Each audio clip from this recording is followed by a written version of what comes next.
कि कमर है 4 अंगुल का पेट, मोती जैसे दांत, टमाटर जैसे गाल, बिंबा फल जैसे होठ हैं, बटुआ जैसा मुंह है। बहुत सुंदर जो बालक होता है ना ब्रज में, उसे ब्रज में माताएं कहती हैं, ये बहना देखो ये तो सही कितना सुंदर है, बटुआ से मुंह को। ऐसी सुंदर भगवान वामन की झांकी। देवताओं ने मिलकर वामन भगवान का स्वागत किया। वामन भगवान के दर्शन करके समस्त देवता गदगद हो गए, उनके चरणों में वंदन किया। माता अदिति ने भगवान को कौपीन पहनाई। कौपीन माने लंगोटी होता है। कौपीन पहनाई। बृहस्पति जी ने आकर वामन प्रभु को जनेऊ पहनवाया, जनेऊ करवाया वामन भगवान का। और दिशाओं के स्वामी ने जगतपति को छत्र अर्पित किया, छाता। ब्रह्मा जी ने कमंडल दिया और ऋषियों ने अपना कुशा समर्पित किया, कुशा का आसन, और खड़ाऊ चरणों में ऋषियों ने समर्पित किया। भगवती उमा देवी ने एक भिक्षा पात्र दिया और उस भिक्षा पात्र में भिक्षा से भर दी।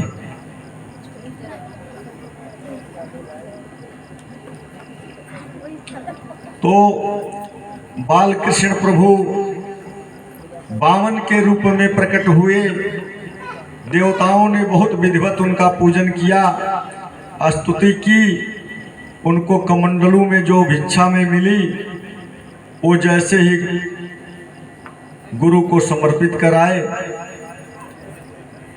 आज भी जब किसी ब्राह्मण बालक का जनेऊ संस्कार होता है तो जो भिक्षा वो बच्चा पाता है अपने गुरु को ले जाकर दे देता है, समर्पित कर देता है। वैसे ही वामन प्रभु गुरु जी को समर्पित करते हुए बोले कि गुरु जी छोटी मोटी भिक्षा से, गुरु जी बोले कि छोटी मोटी भिक्षा से मैं प्रसन्न नहीं होता। गुरु कौन है? भगवान के देवगुरु बृहस्पति हैं।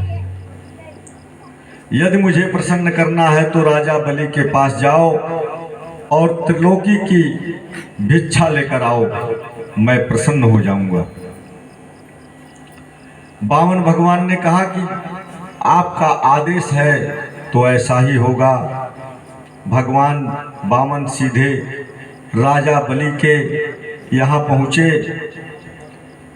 देखो, जिसे हम जानते नहीं, हमारा कभी कोई परिचय नहीं, उसको देखते ही यदि मस्तक झुकने लगे, उसके प्रति आकर्षण बढ़ने लगे, तो समझो कि उसमें दैवी शक्ति जरूर है। बलि महाराज के यज्ञ मंडप की ओर वामन जी आ रहे हैं।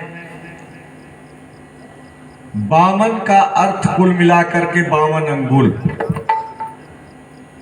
भगवान 52 अंगुल के हैं। बौने बनकर गए हैं राजा बलि के यहाँ। राजा बलि के तो यज्ञ पर यज्ञ चल रहे हैं। सामने शुक्राचार्य जी आचार्य बनकर बैठे हैं। राजा बलि ने जैसे ही यज्ञ मंडप में से दूर से आते हुए वामन जी को देखा, अपने गुरुदेव से हाथ जोड़कर बोले बलि कि गुरुजी, मुझे ऐसा प्रतीत होता है कि मेरे यज्ञ मंडप में साक्षात सूर्य भगवान आ रहे हैं। आचार्य शुक्राचार्य ने कहा कि राजन, सूर्य नहीं तो चंद्रमा तो अवश्य ही होंगे। इतना सुंदर स्वरूप तो हमने भी जीवन में कभी नहीं देखा। ऐसी मनोहारी झांकी है भगवान की, जो जीवन में पहली बार हम देख रहे हैं।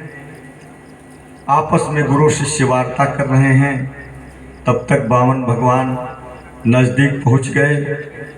वामन प्रभु को देखते ही राजा बलि खड़े हो गए। भगवान वामन का बहुत सुंदर स्वागत किया। स्वागतं ते नमस्तुभ्यं ब्रह्मन् किं करवाम ते ब्रह्मर्षीणां तपः साक्षान्मन्ये त्वायरे वपुर्धरम्। आपका बहुत बड़ा स्वागत करता हूँ। भगवान बामन का रूप देखकर गदगद हो गए राजा बलि। भगवान के हाथ में माला लगी है, एक हाथ में कमंडलू है, बगल में छाता है, चरणों में खड़ाऊं है, बस और कुछ भी नहीं है। ऐसा सुंदर मनमोहक रूप देखकर बलि गदगद हो रहे हैं। परिवारीजन सहित मैं आपका स्वागत करता हूं। मेरा कितना बड़ा अहोभाग्य, आप जैसे परम तपस्वी संत मेरे यज्ञ मंडप में पधारे। मुझे ऐसा लगता है कि बड़े बड़े ब्रह्मर्षि लोगों की जो तपस्या है, आज आर्य वपु लेकर साक्षात रूप धारण करके मेरे यज्ञ मंडप में आ गए हैं। मैं कितना भाग्यवान हूँ, कैसे कहूँ। अध्योग्नयो में सुहुता यथा विधि द्विजात्म चरणावनी जनि हतान हसो वारिभिरियं च भूरहो तथा पुनीतां तनुभि पदस्तव। आज मेरे पितर तृप्त हो गए, आज मेरा कुल पवित्र हो गया, मेरा यज्ञ सफल हो गया। आप जैसे परम तेजस्वी अमित तेजस्वी ब्राह्मण मेरे यज्ञ मंडप में पधारे। बामन प्रभु के चरणों में बलि ने प्रणाम किया। बामन भगवान ने सोचा किसी से कुछ लेना होता है तो कुछ दिखाना भी पड़ता है, बिना दिखाए कोई कुछ देता नहीं है। मौन खड़े हैं प्रभु, माला जप रहे हैं, कमंडलू हाथ में है और शांत खड़े हैं। बलि ने प्रणाम करके पूछा कि आपका आश्रम कहाँ है। मैंने पूछा आप कहाँ रहते हैं, आपके माता पिता कहाँ रहते हैं। बलि ने शुक्राचार्य की ओर इशारा किया कि गुरुजी ये ब्रह्मचारी बोलते क्यों नहीं हैं। शुक्राचार्य बोले कि देखो इनका जप चल रहा है और माला जाप करते समय बोला नहीं जाता है, कैसे बोलें। अब तो बलि की श्रद्धा और बढ़ गई। ऐसा भजनानंदी, ऐसा संत मेरे यज्ञ मंडप में आया, मेरा यज्ञ सफल हुआ। चरणों में गिर गए बलि और हाथ जोड़कर बोले कि बताइए मैं आपकी क्या सेवा करूं। पता नहीं आपको क्या क्या दे दूं। मैं आपके श्रीमुख से सुनना चाहता हूं, क्या सेवा करूं आपकी। गाम कंचनम गुणवदम धाम मृष्टम तथान्नपेयं मुतं वा विप्रकन्यां ग्रामान् समृद्धास्तुर्गान् गजान् वा रथास्तथार्हतं संप्रतीक्षा। आपको 2000-4000 गौदान में दे दूं, सोना का महल आपको दान में दे दूं, या आपका विवाह करा दूं किसी ब्राह्मण कन्या के साथ। सुनिए, मैं 10-5 ब्राह्मण कन्याओं के विवाह हर साल कराता हूं अपने राजकोष से। एक और करवा देंगे, लेकिन आप कुछ तो बोलें। मैं बनावटी बात नहीं करता, लेकिन आपके श्रीमुख से श्री विग्रह को देखकर मेरा मन स्वतः ऐसा करता है कि आपको सब कुछ दे दूं। नन्हा सा ब्राह्मण, इतना मस्तिष्क पर तेज दिव्य स्वरूप की अनुभूति। आप बोलिए कि मैं आपकी क्या सेवा करूं। भगवान ने मन में सोचा कि हमसे बड़ा प्रसन्न हो रहा है बलि। इतनी बातें सुनकर भगवान ने माला पूरी कर ली। ओहो, आपका नाम बलि है क्या। बलि बोले, जी प्रभु, मुझे ही बलि कहते हैं। आपके परबाबा हिरण्याकश्यप बड़े दानी थे। आपके बाबा प्रहलाद बड़े दानी थे। आपके पिता विरोचन भी बहुत दानी थे। और आप यदि मुझे दान की बात करते हो तो कोई आश्चर्य की बात नहीं है। लेकिन संकोच की बात है राजन, मैं तुम्हारी इस इच्छा को पूर्ण नहीं कर सकता। आप पूर्ण क्यों नहीं कर सकते?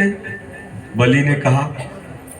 भगवान बोले कि मैं महान त्यागी हूं ना, एक पैसा भी दान में नहीं लेता, एक पैसा मैंने जीवन में कभी दान में नहीं लिया, तो तुमसे कैसे लूं? मेरा नियम बिगड़ जाएगा। बलि ने कहा कि आपको तो कुछ लेना होगा, मेरे यहाँ यज्ञ हो रहा है, आप जैसा विद्वान संत यहाँ आकर बिना कुछ लिए चला जाए, मेरे लिए कितने संकोच की बात है। भगवान बोले क्यों ऐसी, किसी से कुछ लें? क्यों किसी से कुछ लें राजन? अकेला शरीर है, मेरे पास छाता है, वर्षा आती है तो छाता तान लेता हूँ, पानी पीने के लिए कंडलू है, भिक्षा के लिए पात्र है, मेरी कोई कामना नहीं है राजन, क्या मांगना? राजा बलि चरणों में गिरकर बोले सुनिए, आप अकेले हैं इसलिए कुछ लेना नहीं चाहते हैं तो विवाह कर लीजिए ना, पत्नी आ जाएगी तो फिर आप दो हो जाएंगे, तब तो दान ले ही सकते हैं। भगवान बोले कि विवाह के चक्कर में मत डालो, आखिर में रोना ही पड़ता है। बलि बोले क्या कहते हैं आप, गृहस्थ जीवन तो सबसे श्रेष्ठ है, आप हाँ तो करिए। भगवान बोले कि तो दान तो तुम बाद में देना, पहले ब्याह ही कर दो हमारा। बलि बहुत प्रसन्न हुए, गुरु जी से बोले कि आप मुहूर्त देखिए, कल ब्याह कर देंगे। वामन प्रभु ने कहा कि ब्याह तो कर दोगे, लेकिन वो ब्राह्मणी रहेगी कहाँ? एक छाता में दो आदमी तो नहीं रह सकते। बलि बोला कि कंचन का बना महल आपको दान में दे दूंगा। प्रभु कहे कि आप तो बहुत अच्छे हैं, अच्छा ये बताओ ब्राह्मणी आएगी तो बाल गोपाल भी होंगे?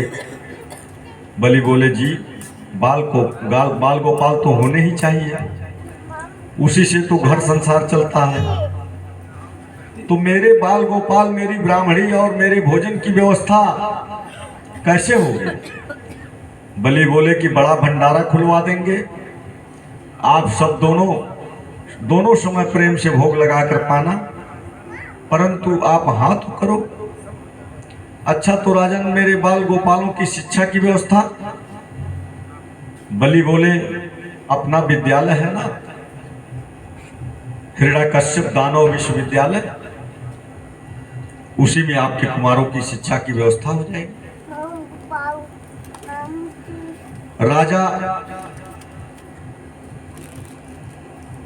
आप तो बहुत अच्छे हैं, लेकिन ये बताओ कि बाल गोपाल होंगे तो फिर 10-5 होंगे ना? बलि बोले कि मुझे क्या मालूम 10 होंगे कि 5 होंगे कि 50 होंगे कि 100 होंगे, जो होंगे वो तो होंगे ही। नहीं, मैं ये पूछ रहा था कि 10-5 बाल गोपाल जब होंगे तो उनमें से 1-2 कभी मरेंगे भी? बलि बोले कि हाँ मर भी सकते हैं, मरने के बाद जो रोया जाता है वो रोने की क्या व्यवस्था करोगे? बलि बोले कि रोना तो आप ही को होगा महाराज, बेटा आपका मरेगा तो रोने वाले किराए पर थोड़ी आएंगे, यानी तुम मुझे रुलाओगे भी। बावन भगवान बोले तो ऐसा हम काम ही क्यों करें जिससे हमको रोना पड़े? शास्त्र कहते हैं कि जिसको तुमने प्रिय माना वो एक दिन तुम्हें रुलाएगा। हमें विवाह नहीं करना, बाल गोपाल नहीं चाहिए, हम तो छाता में अकेले ही अच्छे। बलि चरणों में गिरकर बोले कि बहुत संकोच की बात है, 2 घंटे से आपको जैसे तैसे मनाया, फिर आपने मना कर दिया, आपको हाँ तो करना ही होगा। प्रभु संकोच में पड़कर गंभीर होकर बोले क्या बताएं बलि, आपने तो हमें धर्म संकट में डाल दिया। बलि बोले, काहे का धर्म संकट? भगवान कहे कि अरे राजन, धर्म संकट ही तो है। यदि मैं दान लेता हूं तो हमारे मन को तकलीफ होती है, नहीं लेता हूं तो तुम्हें कष्ट होगा। अब मैं सोचता हूं कुछ ऐसा काम करूं जिससे मेरा नियम भी न बिगड़े और तुम्हारे मन को कष्ट भी न पहुंचे। देखो, ज्यादा दान लेंगे तब तो नियम बिगड़ेगा और बिल्कुल नहीं लेंगे तो तुम्हें कष्ट होगा। इसलिए ऐसा करो, तस्मात् तत्तो महीमीषद वृणेयहं वरदर्शभात पदानि त्रीणि दैत्रेन्द्र संमितानि पदा मम। तुम हमें केवल 3 पैर भूमि दान में दे दो, बस। अब हम ज्यादा नहीं ले रहे हैं, इसलिए नियम नहीं बिगड़ेगा, और ले रहे हैं इसलिए कि तुम्हें तकलीफ न हो। बलि हंसकर बोला कि एक बात कहूं पंडित जी, बुरा न माने, आप रहे बामन के बामन, मांगना भी नहीं आता, केवल 3 पैर धरती मेरे जैसे त्रिलोकीनाथ के पास आकर मांग रहे हैं। इसीलिए तो कहते हैं कि अग्रिम बुद्धि वाणिया, मध्यम बुद्धि जाट, तर्क बुद्धि तुरकड़ा, बामन चौपट पाठ। अभी आप छोटे हैं, मांगना नहीं आता। भगवान ने मन में कहा कि तुम 3 पैर ही पूरे कर देना, बड़े त्रिलोकीनाथ बनते हो। बलि ने कहा, क्या बताऊं, मेरी तो कुछ इच्छा है आपको देने की, लेकिन आप 3 पैर ही लेना चाहते हैं और वो भी अपने पैर से नाप कर लेना चाहते हैं। भगवान ने कहा कि हमने बहुत कथाएं सुनी है, आज 5 गांव लोगे, कल 50 की इच्छा होगी, इसलिए मैंने कामनाओं पर संयम पा लिया है। 3 पैर से मैं 3.25 नहीं लूंगा, वो 3 पैर भी मैं अपने पैर से नापूंगा, तुम्हारे पैर से नहीं। बलि बोले, लो कर लो बात, 3.5 बालिश्त के तो आप पूरे हो, और आपके 3 पैर में क्या होगा, इतने छोटे से तो आप हो। आपके 3 पैर धरती पर तो एक आसन भी नहीं बिछेगा। भगवान बोले कि न 3.25 लेंगे न 3.25 लेंगे, देना है तो दो, नहीं तो हम जाते हैं। बलि ने सोचा क्या बताऊं, आज सवेरे सवेरे ऐसा दिव्य ब्राह्मण आया, ऐसा त्यागी मैंने जीवन में कभी नहीं देखा। ऐसा त्यागी मैं देने को बोलता हूं और लेने से मना करते हैं। मांगो भी तो 3 पैर धरती, मांगी भी अगर तो 3 पैर, जैसी आपकी इच्छा, जहां उचित समझे 3 पैर धरती नाप लें। भगवान ने कहा, देना भी नहीं आता, ब्राह्मण को दान देते हैं तो पहले संकल्प लेते हैं, कमंडलू में पानी लाओ, मेरे हाथ में जल छोड़ो और संकल्प पढ़ो। ब्राह्मण रूपाय वामनाय इमाम त्रीणि पदानि पृथिवीमहं संप्रददे। बलि बोले, 3 पैर का क्या संकल्प करें महाराज, आप नाप लीजिए। भगवान ने कहा, नहीं, बिना संकल्प के नहीं नापते। अब संकल्प को लेकर दोनों में थोड़ा विवाद चला। संकल्प की बात को सुनकर शुक्राचार्य जी के मन में शंका उत्पन्न हो रही है। सोच रहे हैं कि मुझे कुछ गड़बड़ लगता है, क्योंकि बामन का बालक संकल्प को लेकर इतनी देर से क्यों जोर दे रहा है। आप समझ रहे हैं ना, संकल्प का मतलब होता है पक्का रजिस्ट्री। संकल्प के बाद जजमान कभी मना नहीं कर सकता। आप कभी तीर्थों में जाते हैं तो तीर्थ के पुरोहित कुछ ज्यादा ही दयालु होते हैं, कई बार तो किराए भी नहीं छोड़ते, संकल्प करा लेते हैं। अगर आप कहेंगे कि पैसा नहीं है महाराज, तो कहेंगे संकल्प कर दो, हम आके तुम्हारे घर से ले लेंगे। तो संकल्प किया है तो देना तो पड़ेगा ही। बाद में भेजते रहना, क्योंकि जानते हैं कि संकल्प करने के बाद इनको भेजना ही पड़ेगा, और जब तक भेजेंगे नहीं तब तक इनको नींद नहीं आएगी। शुक्राचार्य बलि महाराज का हाथ पकड़ लेते हैं और थोड़ी दूर पर बगल में ले जाते हैं और कहते हैं कि राजन ने बामन है, ये न बामन है न 53 है, ना ही ये 56 है, इसके चक्कर में मत पड़ो। तो बलि बोले कि तो ये कौन है? एस बैरोचने साक्षात भगवान विष्णुरव्ययः कश्यपादितेर्जातो देवानां कार्य साधकः। बलि महाराज ये साक्षात विष्णु हैं, देवताओं की कार्य सिद्धि के लिए 52 वर कर आए हैं।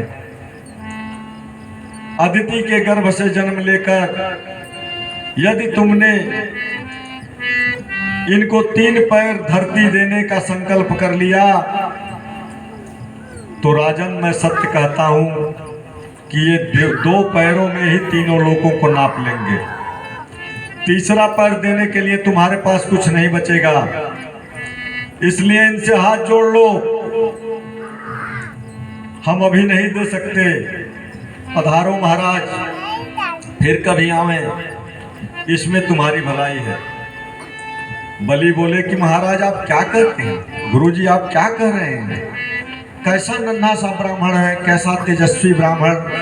मैंने 3 घंटे से इनसे प्रार्थना की, तब 3 पैर धरती के लिए जैसे तैसे इनको राजी कर पाया, आप कहते हैं मैं मना कर दूं? शुक्राचार्य बोले कि मना नहीं, इनसे कह दो कि मैंने कोई बात ही नहीं की है लेन देन की आपसे। गुरुजी मुझे झूठ बोलने की प्रेरणा मत दीजिए। आप क्यों झूठ बोलने की प्रेरणा देते हैं? मुझे झूठ बोलने को क्यों कहते हैं आप? शुक्राचार्य कहते हैं बेटा, 8 जगह ऐसी होती है जहां झूठ बोलने से पाप नहीं लगता है। ध्यान दें, स्त्री नर्म विवाहे च वृत्यर्थे प्राण संकटे गो ब्राह्मणार्थे हिंसायाम नानृतम सायुज्युगुप्सितम। शुक्राचार्य बहुत सुंदर उपदेश कर रहे हैं, कह रहे हैं कि 8 जगह पर झूठ बोलने से कोई दोष नहीं लगता। स्त्रियों से किसी बात को छुपाना हो तो झूठ बोलने से पाप नहीं लगता। क्यों? क्योंकि पुरुषों की अपेक्षा माताओं का हृदय ज्यादा कोमल होता है, ये किसी बात को छुपा नहीं पाती है। आपने कोई गंभीर बात अपनी पत्नी को अगर बता दिया और यह कह दिया कि किसी को बताना नहीं, तो आपने ज्यादा गलती कर दी। आपने कोई गुप्त बात पत्नी को अगर बताई तो उसमें आपने कोई गलती नहीं की, लेकिन बात बताने के बाद अगर ये कह दिया कि किसी को बताना नहीं, तो ये बहुत बड़ी गलती है। क्योंकि वो रोना किसी का देख नहीं सकती। आप बात बताकर चले गए, पीछे से कोई आया आपका शत्रु भेष बदलकर और आपकी पत्नी के सामने बैठ गया, झूठे आंसू बहाने लगा। करुणा बड़ी होती है माताओं में, क्यों रोते हो भैया, क्या तकलीफ है तुम्हें? वो रोते रोते इनसे सारी बातें पूछ लेगा। हो सकता है तो ये भी बात पूछ लेगा कि जिसको बताने से आपने मना किया था। एक और बड़ा कारण है, कर्ण जो है वो पांडवों के बड़े भाई थे, लेकिन दुर्योधन को सहयोग करने के कारण पांडवों के हाथों उनकी मृत्यु हो गई। कौरव जो है पांडवों के ताऊ के लड़के हैं, इसलिए युधिष्ठिर जी एक एक कौरव पुत्रों का नाम ले लेकर पिंडदान कर रहे हैं। उनकी बगल में आकर माता कुंती खड़ी हैं। युधिष्ठिर से बोली, बेटा एक पिंड कर्ण के नाम से भी दान कर दो। युधिष्ठिर ने कहा, कर्ण के नाम से क्यों?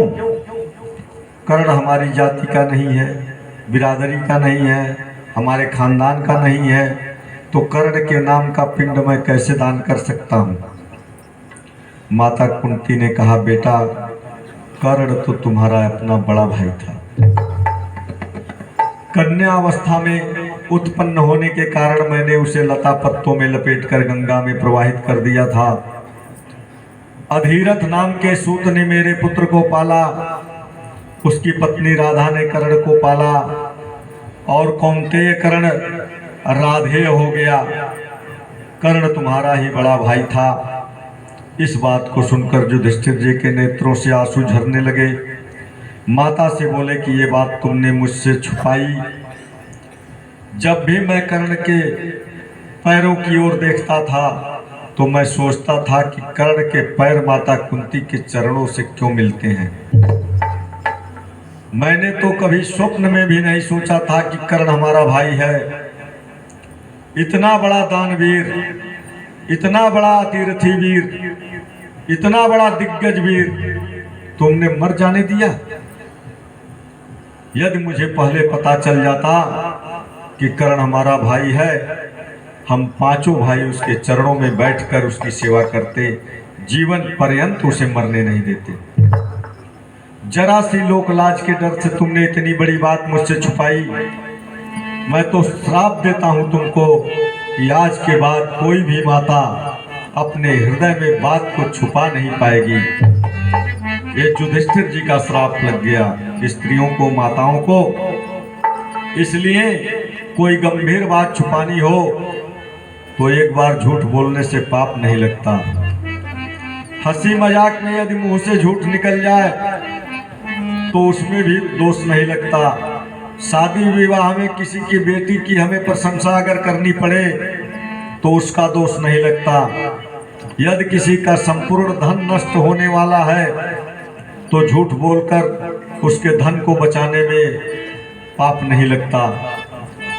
किसी के प्राण संकट में पड़े हों, उसके प्राण को बचाने के लिए झूठ बोलना पड़े तो दोष नहीं लगता। गौ हत्या रोकने के लिए, अपने धर्म की सुरक्षा के लिए, अपनी संस्कृति की रक्षा के लिए यदि एक बार झूठ बोलना पड़े तो दोष नहीं लगता है। राजन, तुम्हारे धन को नष्ट होने का समय आ गया है। यदि तुमने 3 पैर धरती देने का संकल्प किया तो तुम्हारे पास बचेगा क्या? इसलिए मना कर दो, नहीं दे सकते, आप पधारिए। लेकिन वाह रे, ऐसा दृढ़ प्रतिज्ञादानी राजा बलि ने कहा, गुरुवर मेरे तो दोनों हाथ में लड्डू है, मेरे दोनों हाथ में लड्डू है। यदि ये साक्षात भगवान है तो त्रिलोकी को लूट कर ले जाएं, मुझे इसकी परवाह नहीं। लोग यही कहेंगे कि भगवान भी बलि के यहाँ भीख मांगने गए थे। भगवान न होकर यदि ये साधारण ब्राह्मण है तो 3 से 3.25 नहीं ले सकते, ये मेरा विश्वास है। वामन भगवान बोले, तुम क्या बतिया रहे हो, क्या वार्ता करने लगे? देना है तो दो, नहीं तो बोलो कि महाराज जी जाइए।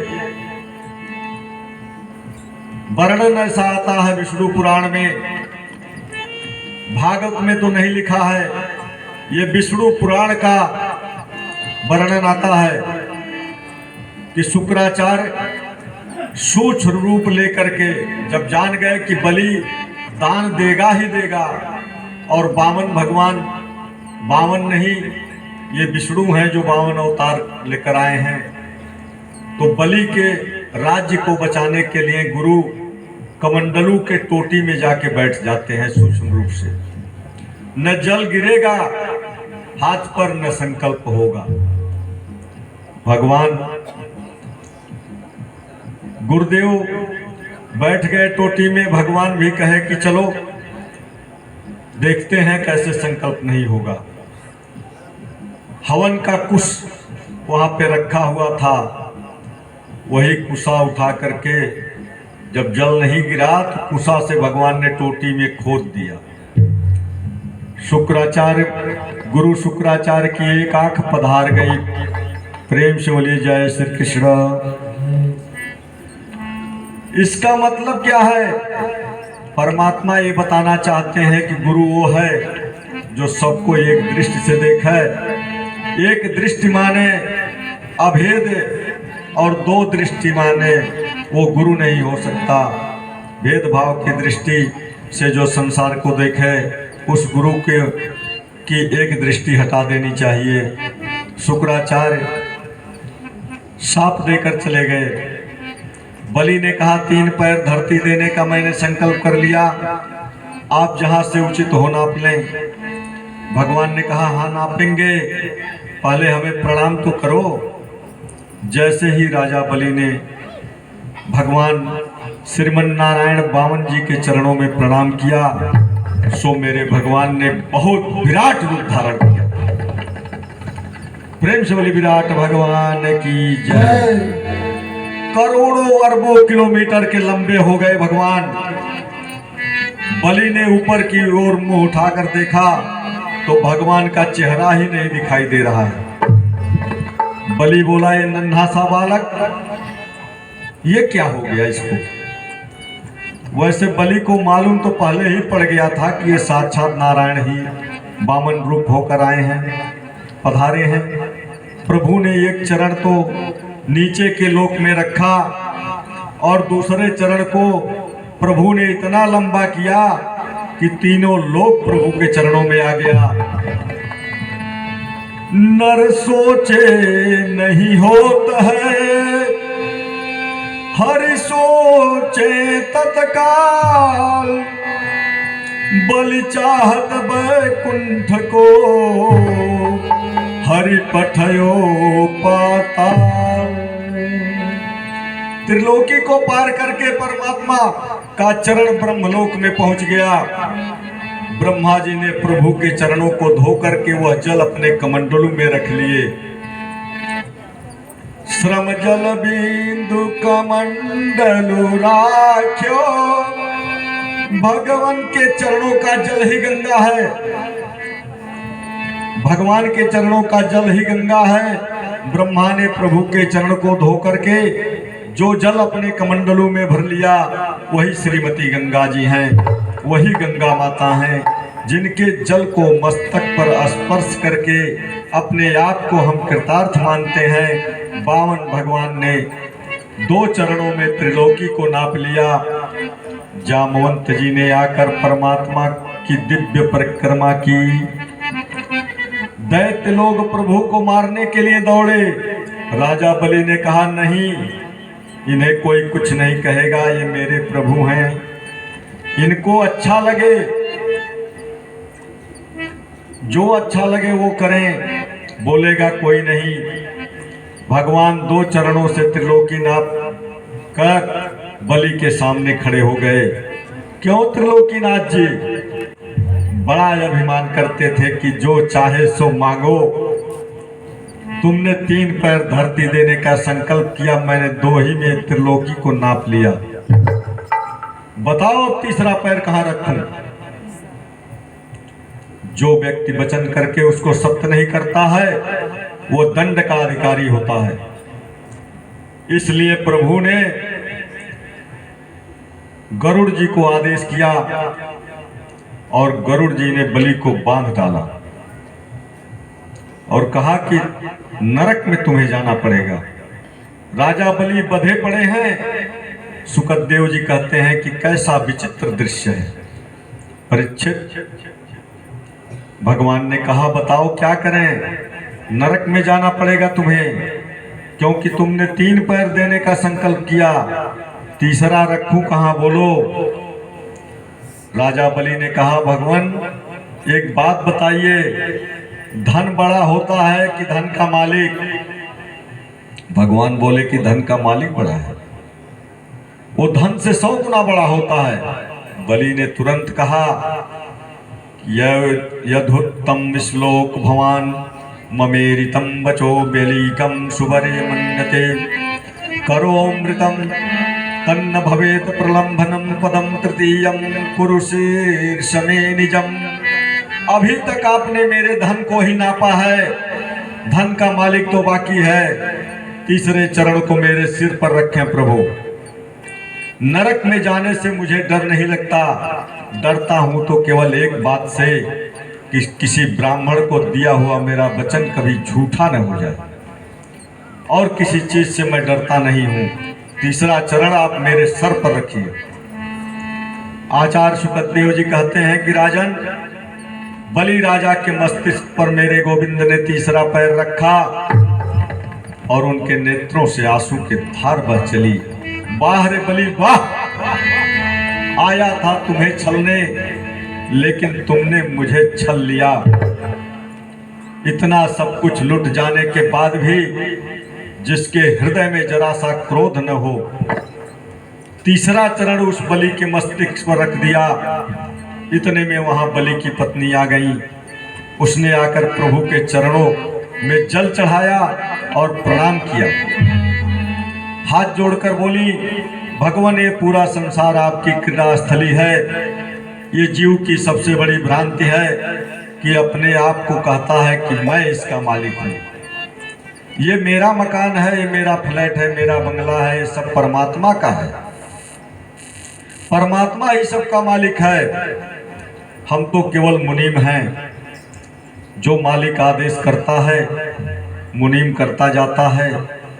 आपने मेरे पति से त्रिलोकी को छुड़ा लिया, बहुत अच्छा किया।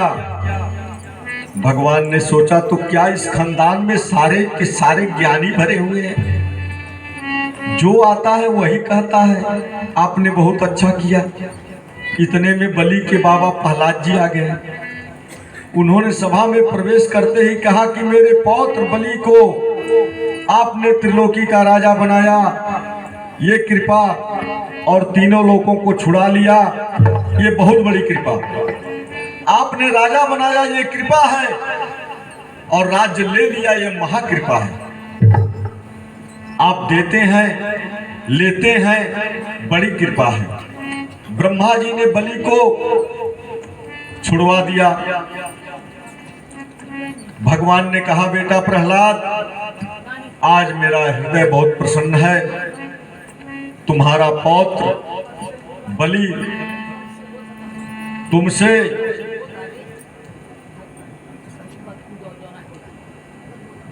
तुम्हारा पौत्र बलि तुमसे भी ज्यादा भक्त है, तुमसे भी ज्यादा ज्ञानी है। इसलिए सुतल लोक का राज्य, सुतल लोक माने पाताल का राज्य, आज मैं बलि को देता हूं। बड़े बड़े देवता भी जिसका वंदन करते हैं, उस सुतल लोक का राज्य मैं बलि को अपनी तरफ से दे रहा हूं। यदि बलि के मन में कोई कामना है तो मांग सकते हैं, बोलो क्या चाहिए। बलि बोले, मुझे स्वर्ग नहीं चाहिए, मुझे त्रिलोकी नहीं चाहिए। आपने त्रिलोकी लेकर इंद्र को दे दी, मुझे कोई आपत्ति नहीं। यदि मुझे वर देना चाहते हैं तो एक ही वर दें, जब भी अपने महल से निकलूं द्वार पर मैं आपके दर्शन करूं। लाली मेरे लाल की लाली देखन में चली, मैं भी हो गई लाल। लाली मेरे लाल की जित देखूं तित लाल। भगवान ठगने चले थे बलि को, खुद ठगा गए। भगवान बलि को ठगने चले थे और खुद ठगा गए। अब भगवान को पातालपुरी में बलि राजा के द्वारपाल के रूप में रहना पड़ेगा, क्योंकि उसने मांग लिया कि जब भी मैं अपने महल से निकलूं तो आपका दर्शन हो। और क्या हो गए भगवान? राजा बलि के दरबार के द्वारपाल हो गए। बलि बोले, ऐसा मैंने कब कहा प्रभु?